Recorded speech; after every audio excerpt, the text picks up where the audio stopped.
Good morning friends, मैं तानवी आपका अपने यूट्यूब चैनल के आइडियल इंस्टीट्यूट पर स्वागत करते हैं। बच्चों, हमने पिछले वीडियो में संज्ञा सर्वनाम क्रिया विशेषण पढ़ा हुआ था। ये सारे हमारे विकारी शब्द के अंतर्गत आते हैं।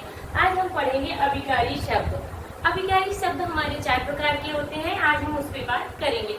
अभिकारी शब्द वह होते हैं जिसमें लिंग, वचन और काल के हिसाब से परिवर्तन नहीं किया जा सकता है, उसे हम अभिकारी शब्द कहते हैं। जैसे राम यहाँ आएगा, राम यहाँ आएगा। एक शब्द हम लिख लेते हैं कि राम यहाँ आएगा, या सीता यहाँ जाएगी,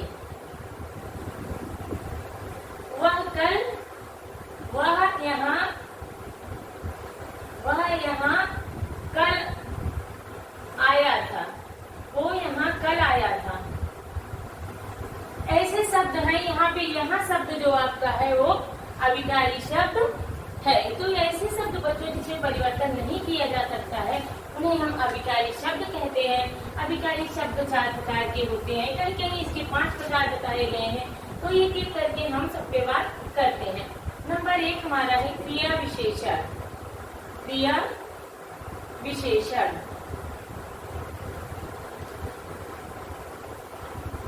नंबर 2 है हमारा विस्मयादि बोधक।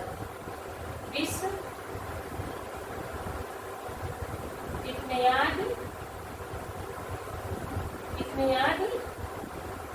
बोधक।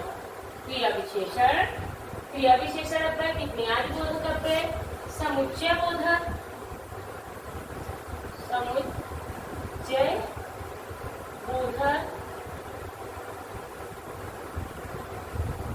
समुच्चय बोधक, संबंध बोधक, संबंध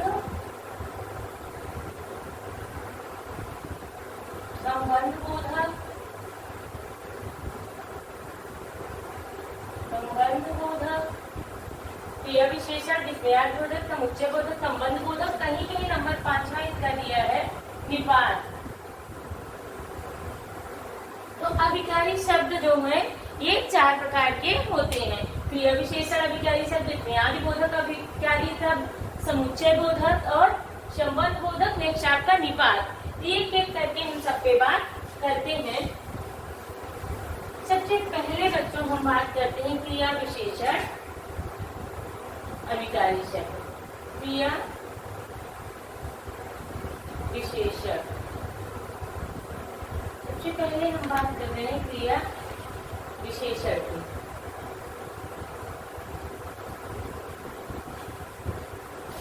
जैसे बच्चों आप जानते हैं कि क्रिया विशेषण क्या है।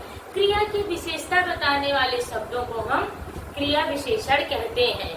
क्रिया की विशेषता बताने वाले शब्द को हम क्रिया विशेषण कहते हैं। क्रिया विशेषण बच्चों 4 प्रकार के होते हैं। इनका हम विभाजन 4 प्रकार से करते हैं। आइए एक एक करके हम समझते हैं। सबसे पहला हमारा है स्थानवाचक क्रिया विशेषण। स्थानवाचक क्रिया विशेषण, स्थानवाचक क्रिया विशेषण। नंबर 2 हमारा है कालवाचक क्रिया विशेषण। कालवाचक क्रिया विशेषण। नंबर 3 हमारा है परिमाणवाचक क्रिया विशेषण। परिमाणवाचक। नंबर 5 हमारा है रीतिवाचक क्रिया विशेषण। रीतिवाचक। अब सबसे पहले इन सारों का हम अर्थ समझ लेते हैं कि ये सारे जो हैं स्थानवाचक, कालवाचक, परिमाणवाचक और रीतिवाचक के क्या क्या अर्थ हैं। तो स्थान का मतलब होता है बच्चों जगह। जब हम किसी जगह की बात करते हैं तो वहाँ स्थानवाचक क्रिया विशेषण होता है। काल का मतलब होता है समय। जब हम समय की बात करते हैं तो वहाँ कालवाचक क्रिया विशेषण। परिमाण का मतलब होता है बच्चों नाप, तौल, मात्रा। क्या होता है? नाप, तौल और मात्रा। जब नाप, तौल, मात्रा की बात की जाती है तो वहाँ परिमाणवाचक क्रिया विशेषण होता है। मतलब रीतिवाचक मतलब होता है कार्य करने का ढंग या तरीका। कार्य करने का ढंग या तरीके की जब बात होती है तो वहाँ पे रीतिवाचक क्रिया विशेषण होते हैं। तो सबसे पहले बच्चों स्थानवाचक क्रिया विशेषण, कालवाचक क्रिया विशेषण, परिमाणवाचक क्रिया विशेषण और रीतिवाचक क्रिया विशेषण। अब हम इन सबको हम एक एक एग्जाम्पल के द्वारा समझ लेते हैं कि स्थानवाचक क्रिया विशेषण में क्या आएगा। मान लीजिए स्थानवाचक क्रिया विशेषण का एक एग्जाम्पल लेते हैं कि वह यहाँ आएगा। ये हमारा हो जाएगा स्थानवाचक। यहाँ मतलब एक जगह का नाम दिया गया है, या मोहन आगरा जाएगा, कुछ भी कह सकते, वह यहाँ आएगा। और एक लेते हैं कालवाचक क्रिया विशेषण का उदाहरण बच्चों, जिसमें समय की बात की जाती है, उन्हें हम कालवाचक के जैसे एक उदाहरण लेते हैं, सीता अब मतलब समय, अब जाएगी, सीता अब जाएगी। नंबर 3 हम लेते हैं बच्चों, रीमा को थोड़ा घी चाहिए, रीमा को थोड़ा घी चाहिए, या रीमा 1 kg या कुछ भी जब मात्रा की बात कही जाती है तब वहां पे हमारा हो जाता है बच्चों परिमाणवाचक क्रिया विशेषण।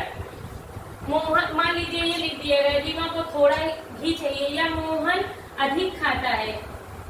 नंबर ये भी हमारा परिमाणवाचक का उदाहरण है, मोहन अधिक खाता है।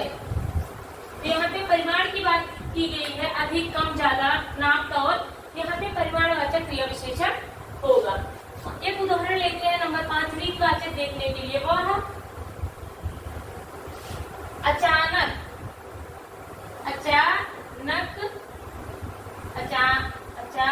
आ गया। बताया नहीं था अचानक, ये हमारा रीति या ढंग हो जाए, कैसे आ गया, अचानक आ गया।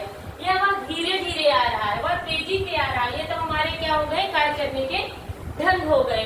तो स्थानवाचक में स्थान की बात कही जाएगी, कालवाचक में समय की बात कही जाएगी, परिमाणवाचक में नाप तौल की बात कही जाएगी, रीतिवाचक में ढंग या तरीका बताया जाएगा। इन सारे एग्जाम्पल के माध्यम से हम ये जान सकते हैं कि किस क्रिया विशेषण का प्रयोग हुआ है। अब आगे हम एक एक एग्जाम्पल हम आपसे पूछते हैं, जैसा एग्जाम में पूछा जाएगा।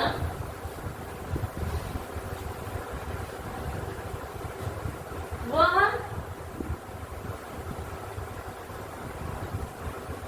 इधर आएगी, ऐसे मान लीजिए आपको एक वाक्य दे दिया गया, वह इधर आएगी, आपसे पूछ लिया गया इसमें कौन सी क्रिया विशेषण है, बच्चों क्या बताएंगे आप? इधर मतलब कि किसका संबोधन कर रहा है, आपका एक इधर उधर यहाँ वहाँ जहाँ तहाँ, ये सब आपका जगह का संबोधन हो